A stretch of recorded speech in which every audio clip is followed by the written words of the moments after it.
Hi friends, இன்னைக்கு ஒரு இன்ட்ரெஸ்டிங்கான வீடியோ தான் பார்க்க போகிறோம். வீடியோக்குள்ளே போகிறதுக்கு முன்னாடி என்னுடைய சேனல் இப்போ தான் ஃபஸ்ட் டைம் பார்க்குறவங்களா இருந்தால் சப்ஸ்கிரைப் பண்ணிட்டு பாருங்கள் ஃப்ரெண்ட்ஸ். பக்கத்துலேயே ஒரு பெல் ஐக்கான் வரும், அதையும் டச் பண்ணிவிடுங்க.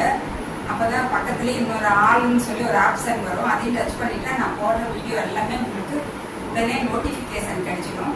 வீடியோ ஃபுல்லாக ஸ்கிப் பண்ணாமல் பாருங்கள் ஃப்ரெண்ட்ஸ். டிப்ஸ் அண்ட் ட்ரிக்ஸ் எல்லாம் சொல்லியிருப்பேன். வாங்க இப்போ வீடியோக்குள்ளே போகலாம். ஹலோ ஃப்ரெண்ட்ஸ், இன்றைக்கி வெண்ணெய் வந்து வீட்லேயே எப்படி உருக்கி நெய் எடுக்கிறது, நெய் வந்து எப்படி மணலாக நல்லா வாசனையாக ரொம்ப நாளைக்கு அப்படியே வாசனை போகாமல் இருக்கணுங்கிற ஒரு டிப்ஸ் எல்லாமே உங்களுக்கு இந்த வீடியோவில் காமிக்கிறேன். வீடியோ ஃபுல்லாக ஸ்கிப் பண்ணாமல் பார்த்தீங்கன்னா தான் உங்களுக்கு இந்த வெண்ணெயை இவ்வளவு டேஸ்ட்டாக நெய் உருக்கலாமா, இவ்வளவு டிப்ஸ் இருக்கா அப்படிங்கிறதெல்லாம் உங்களுக்கு தெரிய வரும் ஃப்ரெண்ட்ஸ்.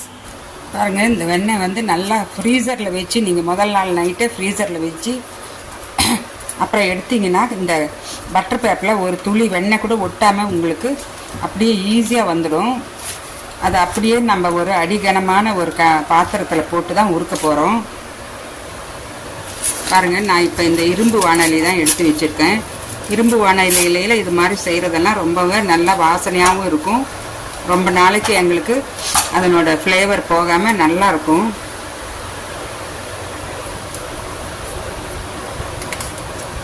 நம்ம இதே கொஞ்சம் நேரம் நல்லா ஒரு மணி நேரம் 2 மணி நேரம் கழித்து நீங்கள் வெண்ணெய் எடுத்திங்கன்னா பட்டர் பேப்பரில் நிறையா ஒட்டிக்கிட்டு இருக்கும்.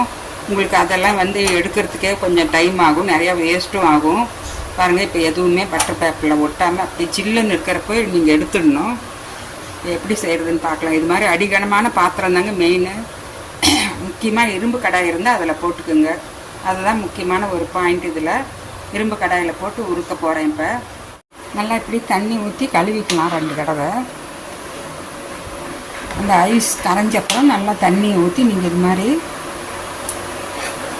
அழுத்தி பிசைஞ்சு விட்டு கழுவி எடுத்துக்கோங்க. அப்போ தான் அந்த பட்டரில் இருக்கிற ஒரு மாதிரியான ஸ்மெல்லெல்லாம் கம்ப்ளீட்டாகவே போயிடும்.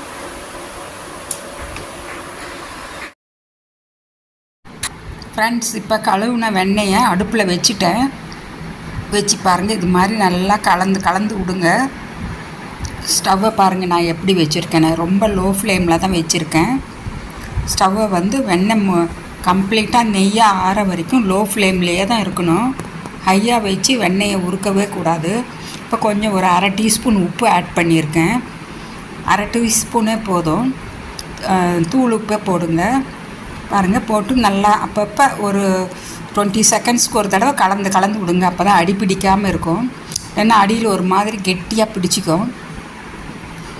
அதுக்கு தான் இந்த மாதிரி இடும்பு கடாய் வச்சுடுங்க. அடிகனமான பாத்திரம் வைங்கன்னு சொல்கிறேன்.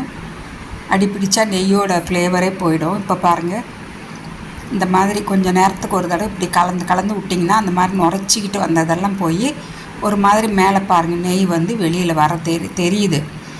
ஆனால் நெய் வந்து ரெடி ஆகலை. இப்போ பாருங்கள், இப்போ 90% அளவுக்கு ரெடி ஆகிடுச்சு. பாருங்கள், கம்ப்ளீட்டாக சவுண்டெல்லாம் அடங்கிடுச்சு. இப்போ வந்து நல்லா கழுவி வச்சுருக்கிற முருங்கைக்கீரையை போட்டுக்கிறேன். கம்ப்ளீட்டாக ஒரு மாதிரி சவுண்டெல்லாம் அடங்கின அப்புறம் நுரையா வரும். அந்த ஸ்டேஜில் முருங்கைக்கீரையை போடணும். முருங்கைக்கீரையும் போட்டு நல்லா படப்படன்னு வெடிக்கும். ஸ்டவ் லோ ஃப்ளேம்லேயே தான் இருக்கணும். முருங்கைக்கீரை வெந்துடும் அதுலேயே. இப்போ நான் ஊற்றுறது வந்து கொஞ்சமாக ஒரே ஒரு டீஸ்பூன் தயிர் போடுறேன். தயிரையும் ஊற்றணும். அதுதாங்க இந்த நெய் உருக்குறதுல இருக்கிற நிறையா டிப்ஸு, சீக்ரெட் டிப்ஸு.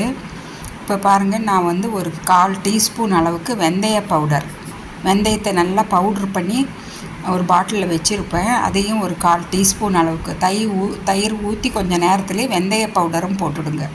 அதெல்லாம் போட்டால் தான் உங்களுக்கு அந்த மாதிரி மணலாக கடையில் வைக்கிற மாதிரி மணலாகவும் வரும். டேஸ்ட்டு 6 மாதம் ஆனாலும் அப்படி நெய் வாசனையாக அவ்வளோ சூப்பராக இருக்கும். இன்னும் வந்து பாருங்கள், நுரைச்சிக்கிட்டு அது எல்லாமே நல்லா வெந்து வருது. இப்போ பாருங்கள், நெய் ரெடி ஆகிடுச்சு. நுரையெல்லாம் அடங்கி நெய் தனியாக வந்துடுச்சு. இந்த முருங்கைக்கீரையை நீங்கள் வேணும்னா அப்படியே தட்டில் எடுத்து வச்சு குழந்தைங்களுக்கு கொடுக்கலாம். நீங்களும் சாப்பிட்லாம். அவ்வளோ டேஸ்ட்டாக இருக்கும். இல்லைன்னா நாங்கள்லாம் அப்போல்லாம் சின்ன பிள்ளைங்களாக இருக்கிறப்ப பாட்டி வீட்லையெல்லாம் இந்த மாதிரி எடுத்து அப்படி சும்மாவே சாப்பிட தருவாங்க. இப்போ நீங்கள் இந்த நெய்யை தனியாக ஃபில்ட்ரு பண்ணி எடுத்துக்குங்க. கீழே வந்து ஒரு மாதிரி கசண்டு மாதிரி இருக்கும். அதில் வந்து நாங்கள் வெறும் ஒயிட் ரைஸை போட்டு பிசைஞ்சு முன்னையெல்லாம் அப்படி தான் கொடுப்பாங்க. எங்களுக்கெல்லாம் சின்ன குழந்தைங்களா இருக்கிறப்ப எங்கள் வீட்டில் பாட்டி தாத்தா அவங்கெல்லாம் இருக்கிறப்ப பாருங்கள். இப்போ நெய்யை உருக்கின நெய்யை எடுத்து நான் ஃபில்ட்ரு பண்ணி எடுத்துட்டேன். இப்போ இது கொஞ்சம் ஆறுன அப்புறம் பாருங்கள் எப்படி மணல் மணலாக இருக்குதுன்னு பாருங்கள். கலர் பாருங்கள், அப்படி மஞ்சளாக இருக்கும். இது தாங்க பசு நெய். வீட்டில் நாங்கள் ஆடையை எடுத்து வச்சு உருக்குனாலும் இதே மாதிரி தான் வரும். பச்சை மஞ்சளாக வரும். இதே மாதிரி மணல் மணலாக இருக்கும். நாம் எப்போ செஞ்சாலும் இந்த மாதிரி தாங்க இருக்கும். நெய் வந்து ஒரு 6 மாதம் வரைக்குமே அந்த ஃப்ளேவரே போகாது. நீங்கள் வெளியிலேயே வைக்கலாம், கெட்டு கூட போகாதுங்க. நீங்களும் இதே மாதிரி ஒரு தடவை செஞ்சு பாருங்கள். இந்த வீடியோ பிடிச்சிருந்தா ஒரு லைக் பண்ணி கமெண்ட்ஸ் பண்ணுங்கள். நான் மறுபடியும் அடுத்த